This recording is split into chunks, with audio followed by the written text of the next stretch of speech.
I'm not providing examples, but just to give you a very simple idea, a very simple example indeed. Think of the linear reservoir.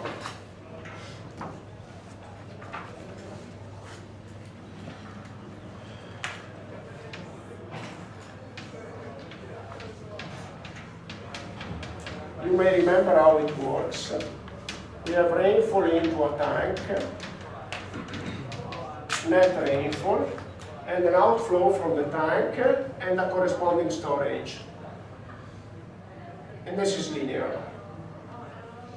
Let's suppose that then you have a human water withdrawal that is evolving a long time, and you can define it. Let's indicate it with the symbol HD as a withdrawal. And let's suppose that you can define it, because you may relate it to demographic expansion, for instance. So you can project it into the future.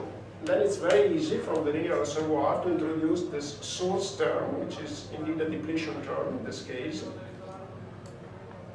to subtract the water withdrawal. The result is that probably the model will not be linear anymore, will become non-linear, but this is not a relevant problem, because if you solve it numerically, you don't care if it's linear or not. Or, let's say, you must care of it, but it's possible to resolve it numerically.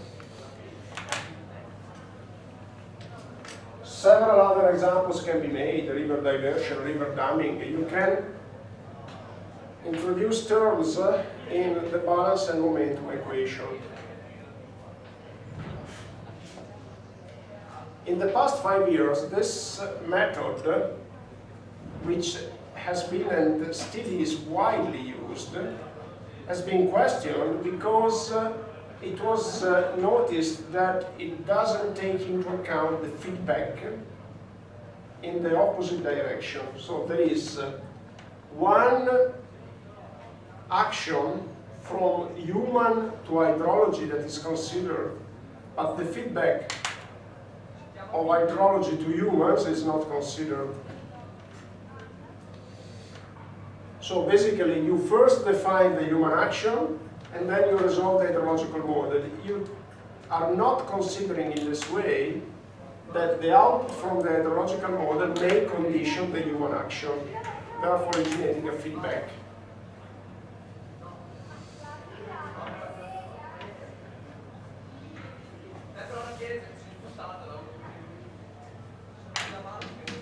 What an example could be? The example could be that you projected demographic expansion and then a water withdrawal. What may happen is that once that you give to the population more water, they expand more than predicted because they had plenty of water. Or if you give to farmers more water for irrigation, they may change their agricultural practices. They may decide to cultivate products that are more interesting from an economical point of view, because they had more water and they are allowed to do it. For instance, I already mentioned to you the example of this region where by getting more water, farmers decided to cultivate kiwis because they provide an increased economic benefit, because they were given more water. But then the result was that they ran out of water because kiwis requires a lot of water, and then they asked for more water again. This is a relevant example of this feedback. You give more water to farmers, they change the products because they have more water, and then they ask for more water again. So this approach was questioned, and people proposed to use models that take into account the two ways interaction. And also they went on by saying that the human impact changes the shape of the catchment and therefore change the structure of the rainfall runoff model. because there is urbanization, there is change in morphology, and therefore these researchers claimed that models should take all these feedbacks into account.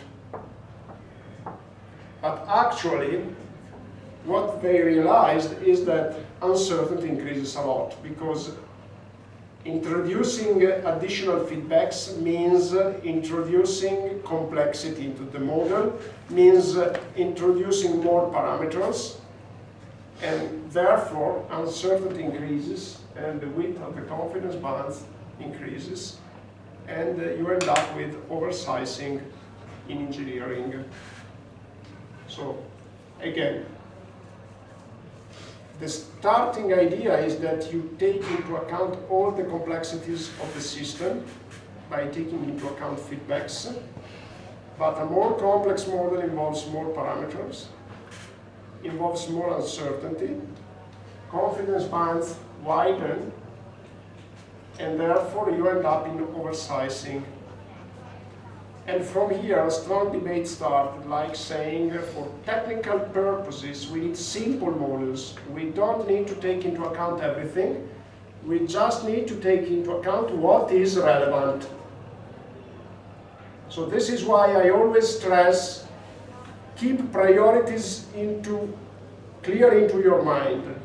You have to always get a good perception of what is relevant, and take into account what is relevant from a technical point of view. Reject, don't take into account what is not relevant. And this is a clear example. Is the feedback from humans to hydrology, from hydrology to humans important or not? For the case of the farmers that I gave to you, yes, it may be relevant. And therefore, if it's relevant, take it into account.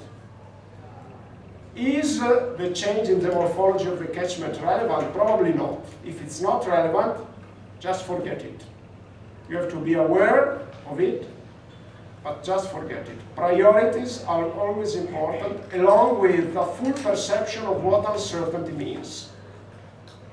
Uncertainty means oversizing in engineering, and therefore it must be estimated, but at the same time you should use any possible way to reduce it. And in technical terms means priorities.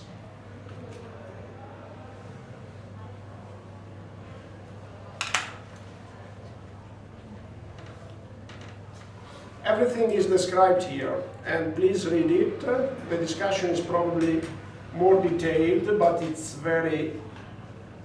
basically a narrative. So please, let's consider concluded this part of the course, and then we switch next time to the next. But tomorrow, please bring your PC, because we will apply the Eimer model to a time series.